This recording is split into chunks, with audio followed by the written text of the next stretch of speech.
কেউ বলে মামুনের ছোট চেয়ারম্যান, কেউ বলে মামুনের পিএস, কেউ বলে আবার মামুনের বডিগার্ড, নাকি বলেন? সত্য কথা যেটা সেটাই বলছি। এখন উনি দুইবার চেয়ারম্যান হয়েছিল কার শপথ নিয়ে? না উনি স্বতন্ত্রতে ভোট হয়েছে, দ্বিতীয়ত হয়েছে, তৃতীয়ত দলের নীতি নির্ধারকের কথা অমান্য করে উনি ভোটে গিয়েছিল। আমার গ্রামের প্রার্থী, উনি কিছুই জানেন না, বোঝেন না, ওনার কাছে উনি পরাজিত হয়েছিল। তো উনি এবার বিএনপি প্রার্থী হতে চাচ্ছে না স্বতন্ত্র, আমরা এখন পর্যন্ত কিছু বুঝতে পারিনি। বারবার বলে মিটিং করে দাও, একটা মিটিং আমি করে দিয়েছি, ওনার চেলা চামচেরা আমাকে হুমকি দেয়, গালিগালাজ করে। মনের দুঃখে আমি 3-4 বার গত নির্বাচন থেকে আজ পর্যন্ত আমি নির্যাতিত শিকার।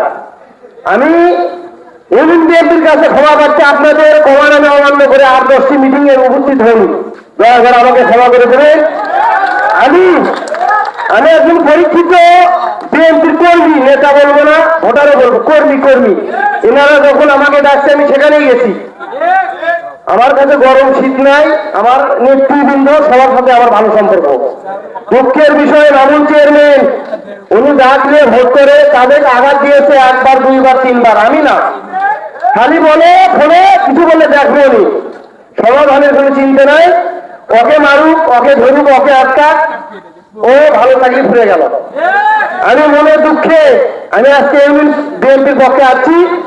তো উনি যোগ্য লোক যদি হয়ে থাকে এত মিটিং মিছিল করা লাগবে না, ভোট দিবে। আর আপনারা যদি আগে চেয়ারম্যান দলীয় সাপোর্ট হয়ে থাকে তাহলে এবারে এই টেবিলে যারা আছে ওনার অংশে কোন যোগ্য কম নাই। এনারা ইউনিয়ন চালাবে, থানা চালাবে, জেলা চালাবে, এনারাও পারবে।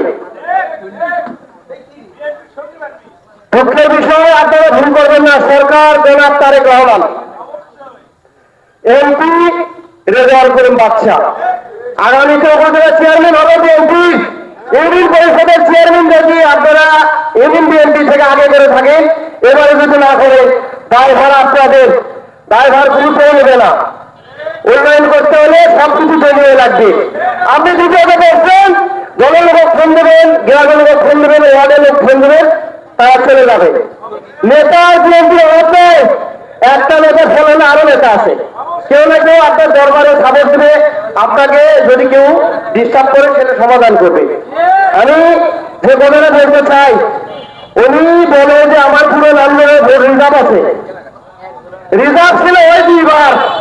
যদি রিজার্ভ থাকতো তাহলে ফ্যাসিস্ট সরকারের একজন ক্যান্ডিডেট মূর্খ লোক দাঁড়িয়েছিল, তাদেরকে আপনি হটাইতে পারেন নাই। আপনার এত সাহস, এত হাঙ্গা দাঙ্গামা করে আপনি চ্যালেঞ্জ করেন যে মামুনকে ফালানোর মতো নাম নেওয়ার কোনো লোক নাই।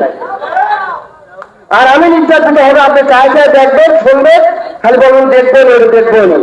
আরে ভাই, আমার তো হুমকি দেয়, মারে পিঠে আপনি ভোটের জন্য, আপনি তো কিছুই করেন আজ পর্যন্ত।